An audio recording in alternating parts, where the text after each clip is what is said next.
Hey, what's up? I'm Sean, host of The Gray Area. For the show this week, we're talking to Alexandra Plakias. She's a philosopher and the author of a book called Awkwardness, a Theory. We talk about, awkwardness and why we should stop thinking about awkwardness as a personality trait or an individual flaw, and instead think of awkwardness as a social problem, as something that happens when our scripts just break down. So if you're someone who thinks of yourself as awkward or judges other people for being awkward, this may change how you think. It certainly changed how I think about it. Anyway, it's a great conversation. I hope you enjoy it, and I'll see you soon. Thanksgiving is the Super Bowl of awkward. You love these people, mostly, but the scripts are fuzzy. Do we hug? Do we talk politics? What the hell do I say after the third, "So how's work?" It's a tricky situation. We've all been there. But here's the good news. Awkwardness isn't a you problem. And it's not a personality flaw. It's what happens when our social scripts break down. In other words, it's an us problem. I'm Sean Illing, and this is The Gray Area.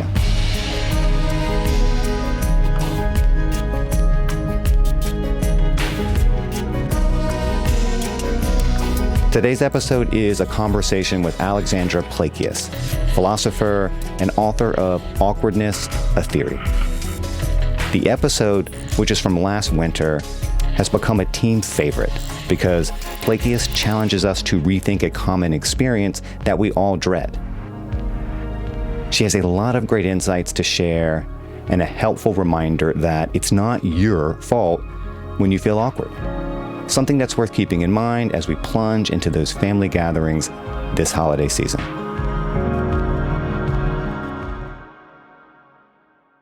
Alexandra Plakias, welcome to the show. Thanks so much for having me. You have an interesting philosophical background. I mean, you study moral psychology and the cultural foundations of values and that sort of thing. How did you end up writing a book about awkwardness? So I think first, as a philosopher, anytime you come across a topic that it seems not that many people have written about, there's always a little bit of a thrill there. But really, I think I was interested in awkwardness because as a moral philosopher, I'm often spending my time talking to students about life or death dilemmas, whether to pull the switch on the trolley so it hits one person instead of five. Yeah. But hopefully, most of my students will never actually be in that situation. On the other hand, there are all of these daily moments of like discomfort and awkwardness and things like that that philosophers don't often talk that much about. And there's almost a sense that we shouldn't really care too much about that. We should be above that. We should be, living the life of the mind. But we live in a social world and those social issues matter to us. So I think I was attracted to the idea of digging a little deeper into the kinds of everyday interactions that we will encounter in our lives and how we navigate them and why they matter.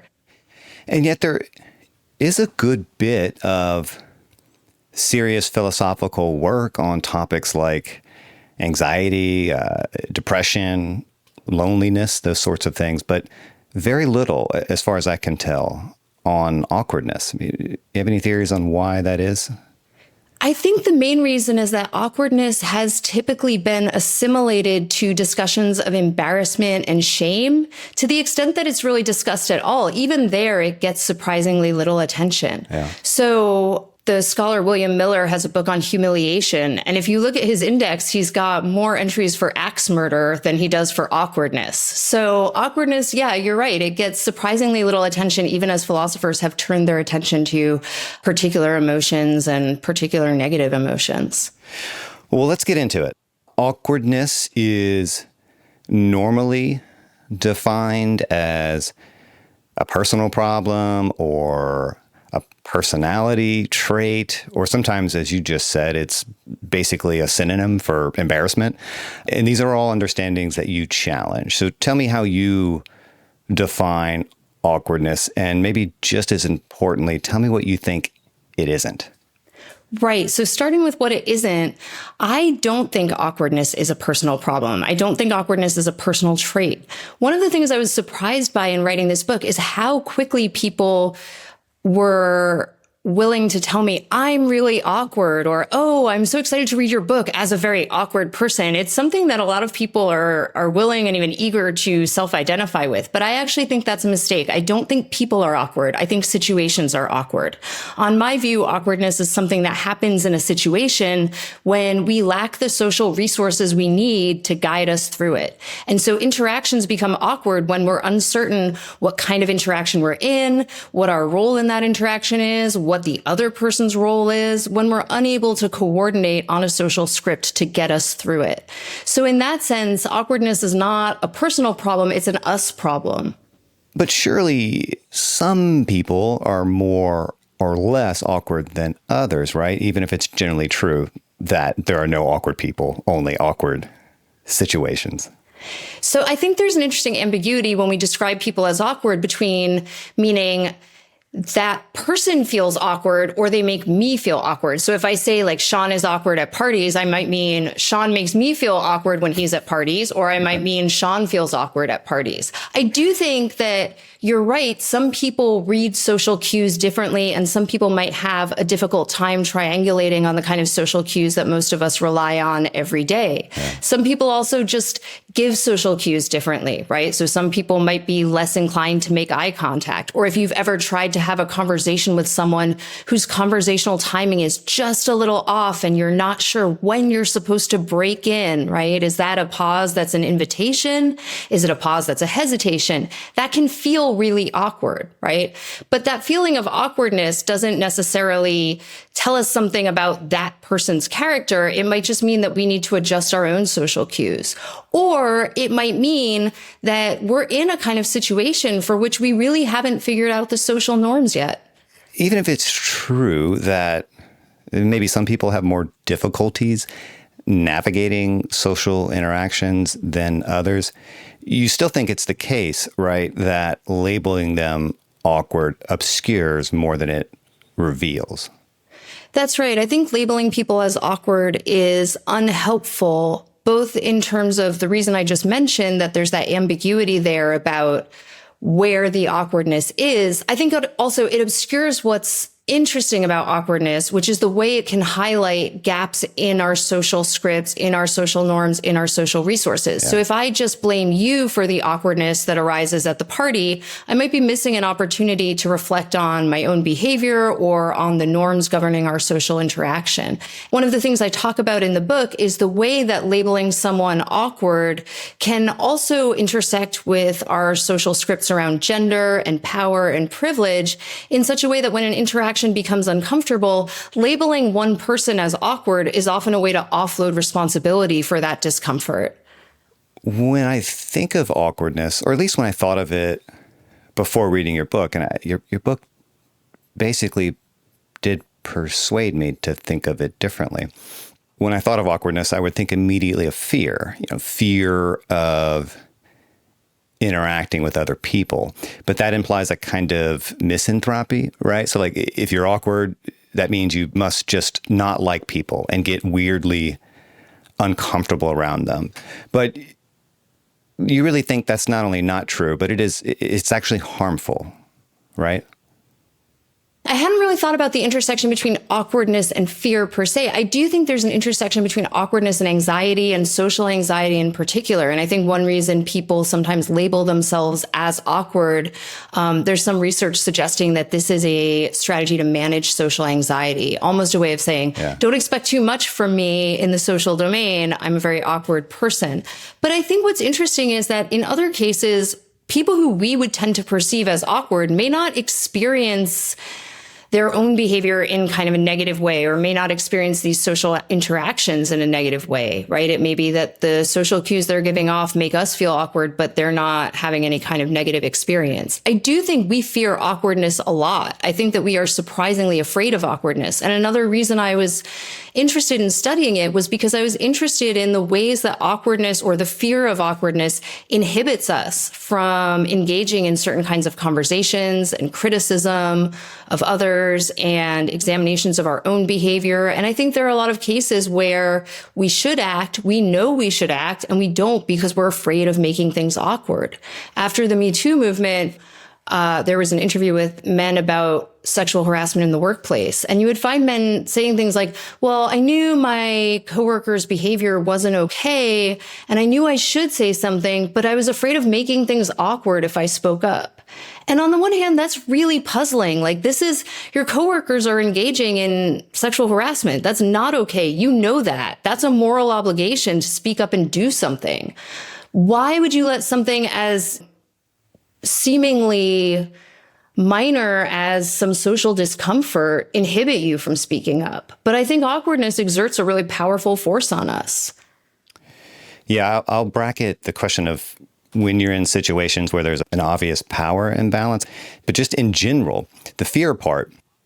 I mean, for me, awkwardness, at least a lot of it is about this experience of uncertainty, which is a panic-inducing thing for a lot of people, and I'll count myself among them. I mean, maybe panic is a strong word, but I've never been super comfortable with uncertainty, and to the extent I've never really presented as awkward in social settings. I think it's mostly because I'm pretty good at performing in that way, but that discomfort is there all the time, right underneath the mask. What is it about uncertainty in social settings that's so unnerving, even when the stakes are low? Like, what the hell are we afraid of, really?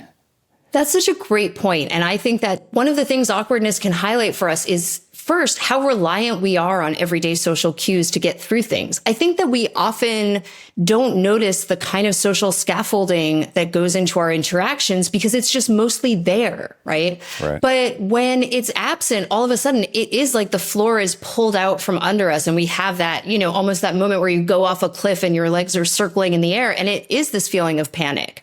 And I think part of that is we seem to have an expectation that socializing should be effortless, that the ability to move through the world and social interactions and present yourself in public is something everyone just kind of knows how to do without instruction, and that your ability to do it is really a measure of you as a person. But when you think about it, that's kind of puzzling. Like, we have all of these various roles we inhabit throughout the day. We are put into new situations all the time. We're meeting new people. That's hard. That's complicated, right? And so I think part of why I think it's a mistake to think about awkwardness as an individual problem is that it's okay to need help navigating social interactions. It's okay not to know how to behave in a social setting. And I think once we move past that expectation that this is something everyone should know, we might stop fearing uncertainty so much because that uncertainty no longer threatens to unmask us, right? It's okay not to know how to behave at this kind of party. It's okay not to know what to call your professor on the first day of class. You can just ask. And I think the more we admit that sometimes socializing is hard and it's okay to be uncertain, then maybe the less threatening that uncertainty will seem. I've never heard it put this way, but I do like thinking of awkwardness as a form of disorientation. I mean, I like this idea that the essence of awkwardness is really just being lost in a situation. I've just never heard it framed that way. But once you start seeing it through that lens, it does change the way you think about it. Right. And I think this is another part of the kind of shift from thinking about it as an individual issue is when we see it as a navigation failure, we might be less likely to blame ourselves for it. And we might be more likely to think about, well, what can we do next time to avoid that awkward situation? What do we need in our navigational resources? I think we both used the word embarrassment a few minutes ago. But another word that often gets mixed up with awkwardness is cringe. And you write that our awkward moments are not cringeworthy. So what is the difference between awkward and cringey? So I think there's cringe in the sense that people use it now sort of online. I think cringe in the sense of like that cringing feeling you have. Cringing is retrospective. It's what happens when you look back on something. And I know we all probably have those moments. Some of them are just decades old where all it takes is like 1 second of thinking about it before you're literally like curling into a ball, just wanting to like shrink inside yourself. Yeah. That's cringing. And cringing comes when we look back on moments of awkwardness often, or moments of shame, or moments of embarrassment. And I think that the reason we associate cringing and awkwardness is because we think about our awkward moments as something shameful. We think about them as something we should be ashamed of or embarrassed about. But notice that the cringing is a different response. It's a kind of after the fact response to awkwardness, but it's different from the awkwardness itself. When you are in the middle of awkwardness, you're almost frozen, right? You're not cringing. You're not really doing anything. It's only when you kind of like stop and reflect and notice the awkwardness later, that's when the cringe kicks in. Why do you think some people are just more sensitive to or attuned to that lack of a social script, and other people just seem to not notice it as much, or maybe not even care as much, and therefore maybe they don't experience that awkwardness in the way the other person does? Right. That's a great question. I think that it's tempting to envy those people who don't feel awkward about things, but it's also helpful to remember that part of the reason we feel awkward is because we care about being attuned to other people. Right. We care about being in sync with other people, and we care about other people's responses to us. And so in that sense, awkwardness is, I think, related to empathy, related to all of our pro-social characteristics. I think it can go too far in the sense of self-consciousness and self-monitoring. And I think that there are moments where we don't feel awkward because we're just so in the flow, that those moments where you kind of lose yourself in an interaction or an activity and you don't have time to feel self-conscious, you don't have time to think about what you're doing. As far as individual differences in feeling awkward, I definitely think that's true. And I think that part of it is probably a personality trait kind of thing. I think there may be people who genuinely don't feel awkward at all ever. And I am a little afraid of those people. And I think those people worry me maybe a little bit. But I think there are also people who could probably do with feeling a little bit less awkward. And I think some of that has to do with how we see ourselves as responsible for other people's comfort, and how we are assigned responsibility for other people's comfort by social norms around gender and privilege and things like that. So you're saying if somebody doesn't feel awkwardness ever, they're either the coolest person in the history of the world or a complete sociopath? I guess I had in mind more the latter, but it could be the former. I do think that we can probably think of people, probably everyone can think of someone who just has that kind of charisma and who doesn't seem to feel ill at ease, and who also seems to be able to put others at ease. And I think that question of charisma is a really interesting one. And that's something that I would love to look more into in the future. I think some of it is like a kind of social confidence and a kind of social grace. Throughout different cultures and history, people have always admired that performance of effortlessness, right? Mm-hmm. And I think that's supposed to be the mark of social status and confidence, is just having that kind of social capital and being able to seem at ease in any situation. Do we have a good sense of whether or not more and more people are self-identifying as awkward? Are the trend lines clear in either direction here? Because my guess would be that digital technology in particular is making more people think of themselves as awkward because we don't socialize in real life as often as we used to. And so when we do have to actually go out into the world with other people, we're less comfortable, less certain of what to do. And I imagine that would increase the experience of awkwardness. Yeah, that's an interesting question. And I don't have data for you on that. I can say that one of the things I found when I was researching the book, there's a lot of like articles online and media coverage suggesting like, oh, we live in this golden age of awkwardness, or we live in really awkward times. But you can find articles going back like 100 years saying the same thing. And I came across a Life magazine letter that began telling the story of an encounter in like a restaurant. They were saying, we live in awkward times. And I was in a tea shop, and the waiter or the server went over to a customer and said, excuse me, sir, I mean, madam, I mean, sir, I mean, madam. And this observation that like, oh, we live in really awkward times, you're not sure which pronoun to use for someone, it just feels so contemporary. And so in some sense, I think that as long as social norms have been in flux and there's been room for uncertainty about what social norms were in play, there's room for awkwardness. What do you think are the most frequently awkward experiences that people have in their everyday lives? So if you ask people this, one of the most common awkward experiences people cite is clogging up someone's toilet when you're a guest in their house. Accidentally sending a message to the group chat that is about someone in the group chat. So being kind of outed as gossiping about a group chat member in that very chat. Those are what people will say if you ask them, what are the most awkward experiences you can imagine? Support for the show comes from Bombas. You know those songs that make you just want to run? Maybe you're in the middle of a workout and you're totally spent, but then that one track hits. Maybe it's Tool, maybe it's a little Wu-Tang, and boom, you're back. That's kind of like what Bombas socks do. You put them on and you're ready to go. This summer, you can get moving with Bombas socks, specially designed to wick sweat, keep you cool, and prevent blisters. You probably know I've tried out Bombas for myself. They are my favorite socks. In the winter and fall, I rock their wool socks because I wear boots a lot, and they're super thick but still breathable. Now that it's 500 degrees down here on the Gulf Coast, my go-to socks are their lightweight athletic socks. They are comfortable and they really do keep you cool and dry.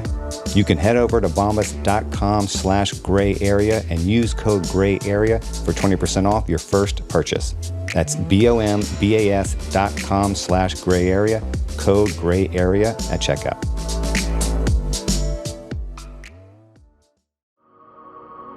Support for the show comes from the podcast Democracy Works. The world certainly seems a bit alarming at the moment, and that's putting it lightly. And sometimes it can feel as if no one is really doing anything to fix it. Now, a lot of podcasts focus on that, the doom and gloom of it all, and how democracy can feel like it's failing. But the people over at the Democracy Works podcast take a different approach. They're turning their mics to those who are working to make democracy stronger. From scholars to journalists to activists. They examine a different aspect of democratic life each week, from elections to the rule of law to the free press and everything in between. They interview experts who study democracy, as well as people who are out there on the ground doing the hard work to keep our democracy functioning day in and day out. Listen to Democracy Works wherever you listen to podcasts. And check out their website, democracyworkspodcast.com, to learn more. The Democracy Works podcast is a production of the McCourtney Institute for Democracy at Penn State. I've got a question for you. Sure. As a resident awkwardness expert. So I'm a podcaster. I talk into the mic for a living, but I hate the sound of my own voice. And when I listen to my recordings alone, I don't like it. I think it's terrible. I want to turn it off, but it's not awkward because I'm alone. But if I'm in the car with my family and they turn my pod on, or if I walk into a room and someone is listening to my show, it's awkward because now it's a social situation. Now I'm worried about how I'm being seen by others, but is this actually a case of awkwardness as you understand it? Is there a lack of a social script here, or am I just being neurotic and embarrassed? But that's not quite the same thing as awkwardness. Well, the bad news is you can be neurotic, embarrassed, and awkward all at the same time. Sweet.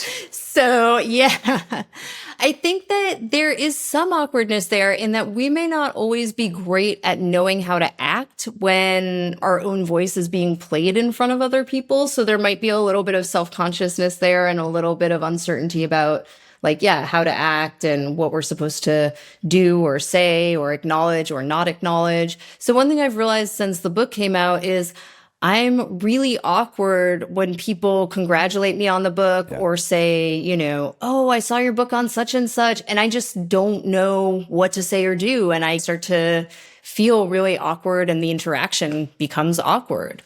And I think that's just a matter of feeling maybe a little uncomfortable with our own standing or status in those interactions. Like, what's my role here? What am I supposed to do? A lot of people can just say thanks and stop, and that's it. You might find yourself making a joke to deflect your own embarrassment or awkwardness in those situations. And I think humor is a tool that we turn to a lot. Oh, no, my move is just to preemptively shit on myself before anyone else can do it, and it kind of neutralizes. Well, that works too. And notice like that, I'm not saying that's the best move. I'm not necessarily recommending it, but it does work. And I think one thing it does is it gives you a go-to move, and then it gives someone else like a next line, right? Which is like, no, you sound great, or no, I love the episode. So it kind of helps everyone out by setting the tone. Like, this is going to be a self-deprecating interaction. And now your role is to reassure me that I'm not shit, right? Why is saying goodbye at parties so damn awkward? That can't be just for me, right? I mean, that has to be pretty frequently cited awkward experience, yeah? You know, a formative childhood experience was waiting for my parents to say goodbye at parties to like 20 million people. So I just leave. So I can't really tell you for sure. You just if leave. I could solve that one. Yeah, I'm just a quick wave to the room and I'm out. That's the old Irish goodbye. I mean, probably, see, if I was cooler, I would do that. Because the problem, you have those moments where you're saying bye to someone and you again, I'm someone, I have a lot of self-chatter, so self-talk, right? So like, you're saying bye and you're thinking, wait a minute, are we shaking hands here? Are we going to hug it out? Are we fist bumping? We're just going to do a calm, cool nod? Is saying goodbye even necessary at all? And it's awkward because you don't know what's in the script here, and you don't want to guess wrong because then you are embarrassed and it's awkward. Yeah, I mean, there's, a classic awkward moment is like, I go in for the hug, the other person's looking for a handshake, Brutal. And that's so awkward. But I think also we're identifying part of your problem here, which is not just you, but a lot of people have this kind of inner monologue that involves second guessing and kind of monitoring the interaction in real time. And that is not helpful. If you think of something like playing piano or dancing, right? When you're in that flow state, you're not thinking about like, oh, are my toes in the right place? Where are my fingers going next? You're just doing it. You're just executing, right? And this goes back to that idea of effortless socializing. It might sound weird to say that socializing is a kind of flow state, but I think we've all had those moments where you have a really good hangout or you have a great conversation and it just goes and you're not thinking about it. You're not self-monitoring. You're just in it. And I think the minute we start second guessing stuff, it's not even that we don't know the script, but it's like in that moment, we create that doubt that leads us to be unable to just land on one and execute it. Why is silence so awkward? Silence becomes awkward when we don't know how to interpret it. And I think that some silences can be quite clear. Sometimes we know what a silence is doing. And there's companionable silences, right? Where we're not worried about what the other person is thinking. That's a moment, right? That's a milestone in a relationship, the companionable silence. But silence can be open to ambiguity, and that can create awkwardness. Small talk. Oof. Whether it's like, at a party or you're just, I don't know, pushing the grocery cart through the produce aisle and you like bump into someone you haven't seen in a while. Someone, maybe it's an old friend, maybe it's someone who's a friend of a friend. You don't really know what to say. Under no other circumstances would you even talk to them, really. You're probably not in each other's life for a reason. Why are those sorts of interactions so painfully awkward? Yeah, I think it depends. I don't think they have to be. I think, my husband is British, and I think there's like kind of a running joke that British people talk about the weather a lot. But notice the weather is a great go-to small talk topic. And I think what that shows is that often the role of small talk is not to actually exchange like a lot of meaningful information. It's just to kind of do a quick social check-in, give a little FaceTime to the other person, and then you move on. Well, this is probably half the value of following sports. That's another one. Yes. Right? If you have no idea what else to say, just fuck, man, you see the Dodgers game? I mean, it's like, yes, it's always there. You can pull that card out. And it cuts across so many other differences, right? And I mean, even if someone roots for a rival team, right, you can give them a little bit of a hard time and tease them a little bit, and it's fine. Think about small talk. It may not even be exactly that it's awkward, at least in my experience, though it can be.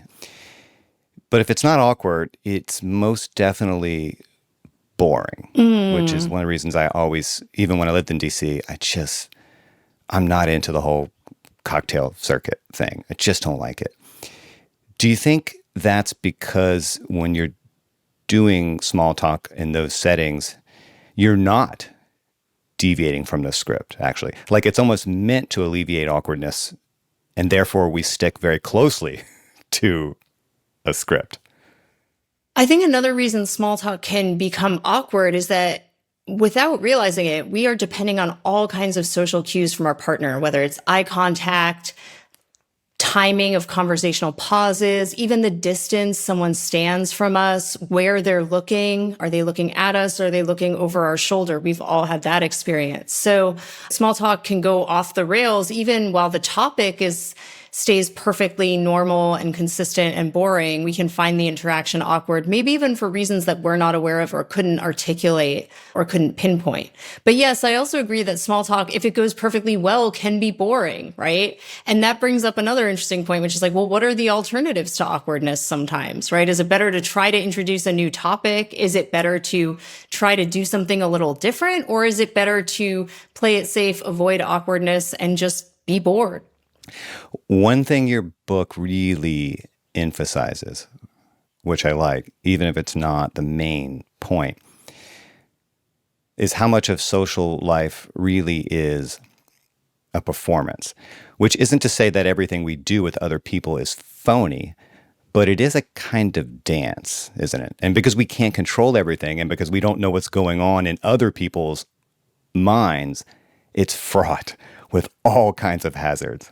Yes, absolutely. I think that's right. And I think that, again, that there's this tendency or I think temptation to blame ourselves when interactions go off the rails. But, the expression "it takes two to tango" is apt here, right? We're dependent on a partner also to give us cues. And I think, we have to also be mindful of the cues we're giving out to others. So the idea of a performance, I really like the point you made there that it's not to say it's insincere or phony, but it is that we are executing a kind of performance, and some of that is up to us and some of it is based on the roles that other people make available to us and that, our day-to-day life makes available to us. There's the social cues part of it, and then there's those experiences when you deviate one way or the other from what's expected. I may have talked about this on the show before, but back in 2018, I went on this reporting trip to Costa Rica, and I did a lot of psychedelics over the course of a week. I even wrote about it for Vox, and you can find it on the interwebs if you're so inclined. But I bring it up because reading your book, it made me think a lot about that. And that led for me to a very interesting social experiment. I would say probably for at least 6 months or so after that experience, I was easily the most present I've ever been in my life because it just wasn't in my head really at all like I normally am. So I was very attuned to the moment and the people around me. And during this time, without thinking about it at all, I was really, and I mean really, making eye contact with people. Like if I was talking to you or if you were talking to me, I was listening. I mean, really listening. And I was looking you right in the eyes the whole time. And after a while, I started to realize how much awkwardness this created because people aren't accustomed to that. We're not really present with each other in that way. We're distracted. We often perform listening, but we're mostly in our little bubbles, colliding as minimally as possible as we move through our mostly private lives. And what I was doing unself-consciously was rupturing that social pattern a little bit, breaking from the script. And it was awkward. And after a while, I guess I just fell back into the default routine and got back on the script. And it's less awkward for sure, but it was an instructive experiment for me. And reflecting back on it now, that's a lot clearer. I mean, I kind of love this. This is kind of hilarious. And to me, it's this idea that you're walking around being really present and listening and doing all these things that are great and that we want to do, and yet simultaneously just making other people super uncomfortable with the level of eye contact, right? That they're feeling like this is really awkward. It was a little much, yeah. I think this point about eye contact is interesting because we are so sensitive to differences in eye contact. And it's also something that's culturally variable. What amount of gaze time is appropriate, what it means, what it might mean coming from a man, what it might mean coming from a woman in different situations. And I think we also can adjust pretty well without making a conscious effort to, right? I think some of us might have to like consciously remind ourselves, look in the eyes, right? Look at that person, make eye contact. Sometimes people talk about telling their kids that too. When you meet someone, shake their hand and look at them in the eye, right? Yeah. So we can consciously adjust it, but it is again, something that I think we negotiate with others tacitly without intending to. What do you think is the biggest price we pay for our fear of awkwardness? What doesn't happen in the world that we should want to happen because we're so desperate to avoid awkward situations? So I think there's a lot of opportunities for human connection and comfort that are lost. One case I think about a lot is grief, and that we are... Let me preface this by saying I'm always mindful that when I draw these generalizations, everybody's experience of awkwardness is different. And I think as a philosopher, I'm trained to make pronouncements like, big generalizations, universal principles. I think one thing that's challenging about awkwardness is everyone's experience is different. There's so many ways for things to be and go awkward. But I do think that we tend to be awkward around grief and talking about grief and loss. And I think that comes to mind particularly because that's a time when people are really hurting and can really use connection and comfort. And I think that a lot of times people are hesitant to reach out because they don't know what to say. I think that there was a time when if everybody belonged to the same religious group, we would have highly scripted rituals around grief and mourning. And I think that as we've gotten more choice in our religious or spiritual practices, which is a good thing, one of the side effects of that has been a kind of loss of sense of how we should respond to or talk about death and loss and grief. So that's one case that comes to mind. Maybe a less emotionally fraught one, although still pretty big, is money. There's been a lot written about the salary gap and inequities in pay. And I think that's partly a consequence of the fact that we don't really necessarily know how to talk about money, or there's all kinds of weird social norms about discussing money. Right. And that can contribute to misapprehensions and ignorance, and allow inequalities to persist. So those are two cases. I think we can, there's probably other topics that come to mind. Yeah. People have recently started talking about menopause and the way that the experience of menopause affects people, and that's something that we've had a lot of social kind of silence around, to the point where when people start to experience it, they may kind of be perplexed by their own experience and not be sure how to talk about it with others. I do think in a lot of these cases, the ability to talk about things online has really helped and has allowed people to figure out how they want to talk about things in advance of in-person, face-to-face social interactions.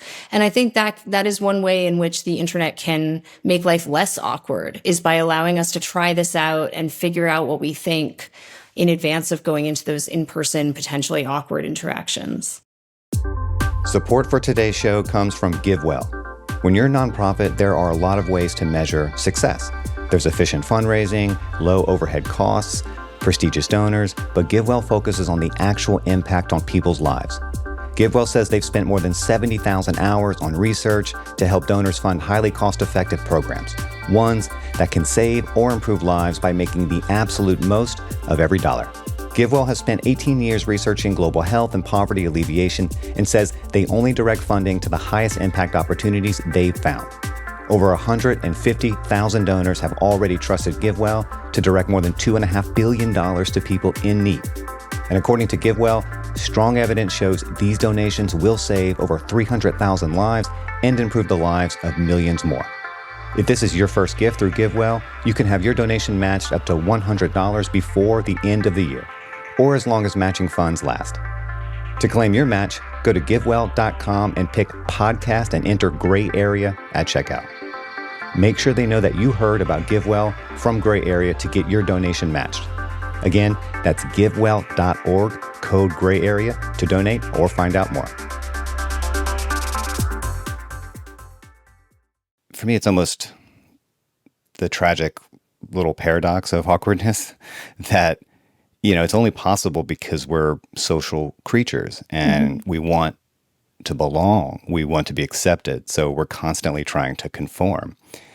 But it's precisely because of this fear of not being accepted that we're often not present. We're not authentically open to real connection because we're too busy trying to perform our roles or perform the social script, whatever we think it is. But I don't know. Do you think I'm overthinking this? No, I think that's exactly right. I think that awkwardness, yeah, it's a sign of how much we care about coordinating with other people. It's a way of making ourselves, it's the vulnerability that, accompanies our movement through the social world. And I think that is a little bit sad, but I think also if we can just own up to it and recognize that it's something that we share with others and maybe be willing to make ourselves vulnerable, maybe then we can start to evade some of that paradox that you allude to. I do think also that one thing we can do is be mindful of, if we think of awkwardness as bound up with all of these dynamics of power and privilege and who gets to be awkward and who gets to get away with being awkward, I think we can also try to bear some of that awkwardness for others who might be less able to put themselves out there and be vulnerable like that.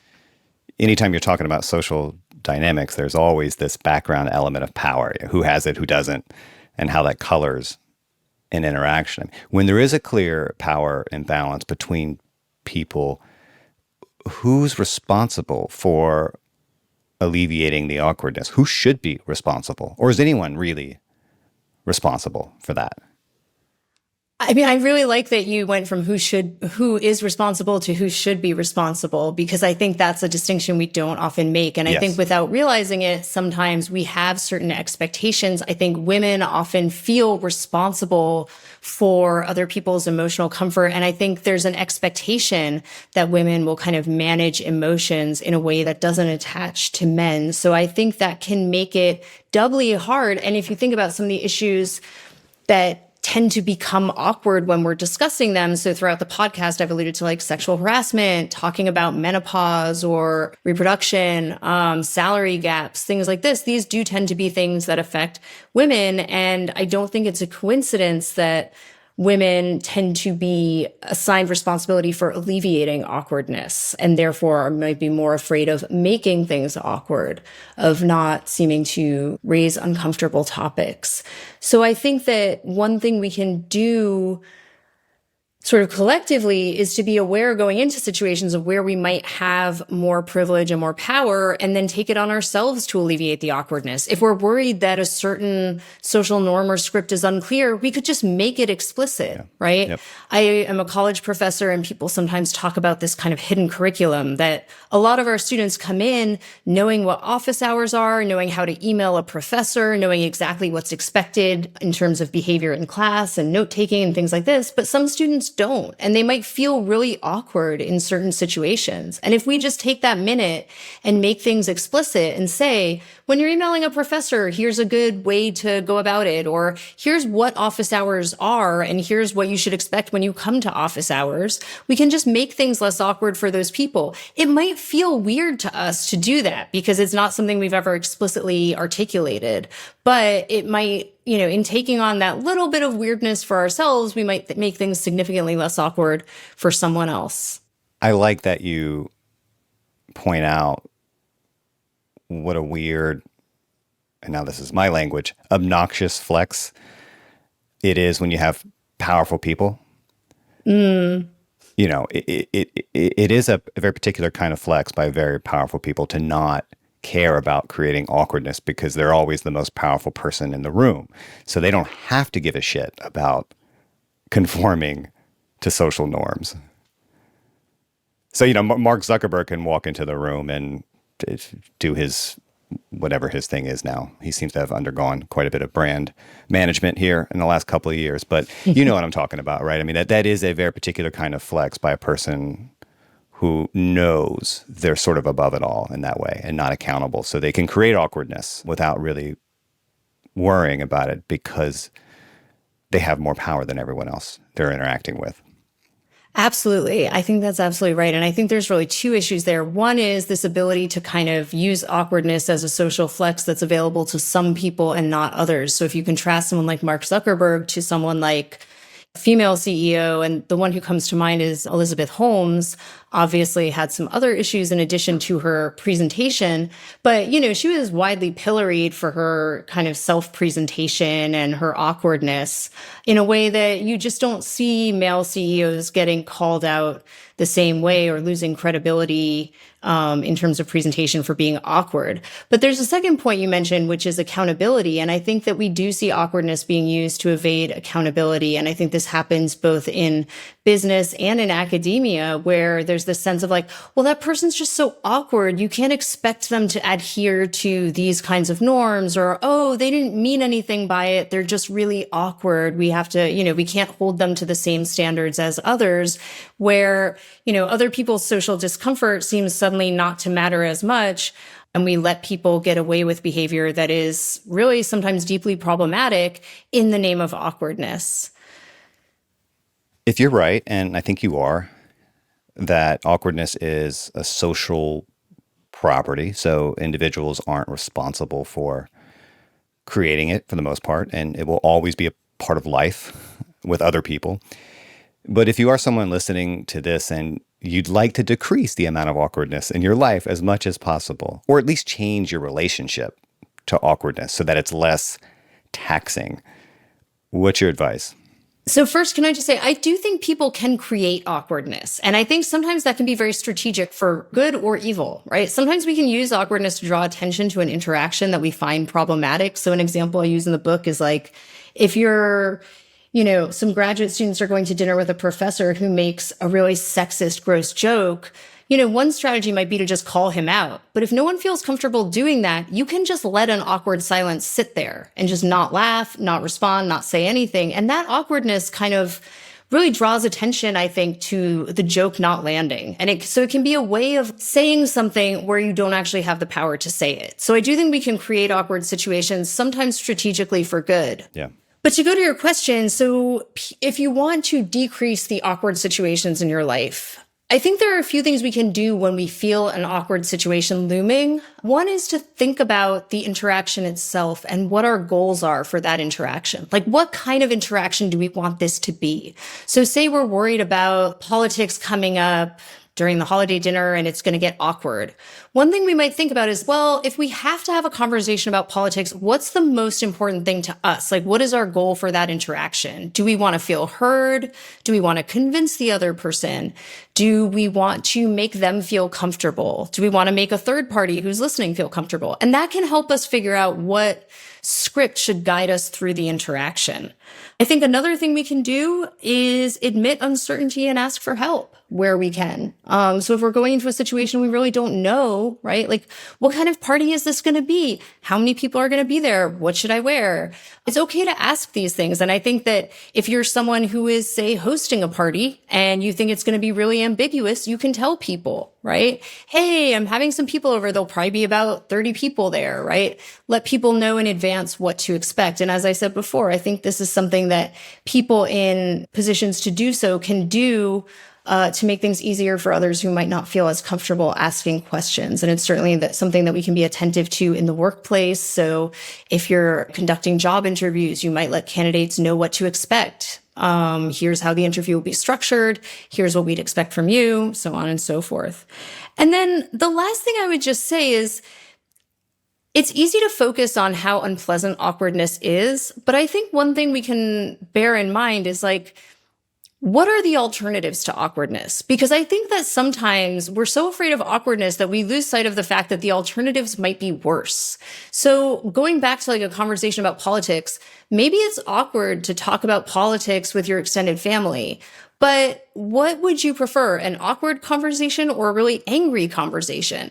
Because if awkwardness is a kind of uncertainty and hesitation, the alternative to that might be a kind of very certain, very angry tone or interaction, right? And so I think sometimes awkwardness has this other function and this other utility, which is it can keep us from landing on social scripts that are really counterproductive or really negative, right? It can kind of keep us reserved or keep us from entering into like angry or offensive or, really other problematic emotional scripts. One thing I learned in that experience I was talking about earlier is that there are real risks involved anytime you deviate from the established social script in ways that might create a little bit of uncertainty. Even if your intentions are good, it might not go the way you hope. And maybe the point of all this is that that's okay. That's life. This isn't actually a scripted TV show. It's unpredictable. Shit happens. But I guess easier said than done.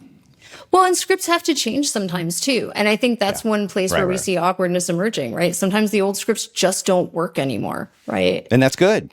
Yeah, it's good. And we can be explicit, right? We can say like, okay, look, now I'm, in this polyamorous relationship and I want to bring all my partners home for Thanksgiving. And like, what's the deal? What's the norm around introducing multiple partners to your family? And we can just figure it out, right? And that's okay. The world will not end if we kind of explicitly acknowledge that some of these norms are things we have control over, we can negotiate, and we can figure out what's going to work for us collectively. Could we get rid of all this awkwardness if everyone was forced to take improv classes in school? And I'm kind of serious. I mean, if awkwardness is just a result of the lack of a social script, then maybe being comfortable without a script is the answer. Maybe. I guess a different question is, would we want to? Would we want to get rid of awkwardness? Yeah. Or is it better to have situations where we feel a little hesitant, where we feel a little uncertain, and where we take a minute to become aware of the social infrastructure around us? Because once we recognize that it's there, we can be conscious of our role in creating it. And that gives us the ability to consciously reflect on and change it. Yeah, I don't think it's about getting rid of that uncertainty. It's about changing our relationship to it. It's about being comfortable with it, not trying to expunge it. Yeah, and I don't even think we need improv classes for that. I think people just need to read my book. Well, we can do, first off, that's a false choice. We can clearly do both. But I mean, I'm saying, like, the older I get, the more I believe that doing improv comedy is almost like the ultimate training for navigating life. And it's something I've always wanted to do, but I keep not doing it. I mean, I think having a podcast must be a kind of improv, right? I mean, you have to get good at like some kind of improv and, reacting to your yes, reacting to the conversation. But, I don't know if we need to do, there's two things improv might do for you. One is to help you sort of react on your feet in the moment. And the other way to get out of awkwardness or to mind awkwardness less is to just be okay with discomfort, right? And I do think that second thing, I often think that being okay with other people's discomfort and your own discomfort is a kind of superpower, right? And I think in some ways, that's what going to a cocktail party can feel like sometimes. It's just standing there feeling like you are on stage failing and you have no choice but to push through. And I think once we recognize that, like, it's not just us, it happens to everyone, and it's not necessarily our fault, and it doesn't say anything terrible about us, right? Improv is about building connections with your partner, I assume. I haven't really done it, so I'm kind of basing this on what I know of improv. But I think that's another way to get out of our own awkwardness, is to pay attention to other people and to try to attune ourselves to other people. And I think that's one reason that, we might see an analogy with improv here, right? That willingness to put something out there and have someone else say yes and, right? But notice if your improv partner never gives you the yes and, there's not much you can do there. And blaming yourself is really a mistake because they're not giving you much to work with. Yeah. So if someone listens to this conversation or read your book, what is the most important lesson you'd want them to walk away with? Yeah, I mean, I think what I would hope people would take away is awkwardness is not a personal failing. Awkwardness is not a you problem. It's an us problem.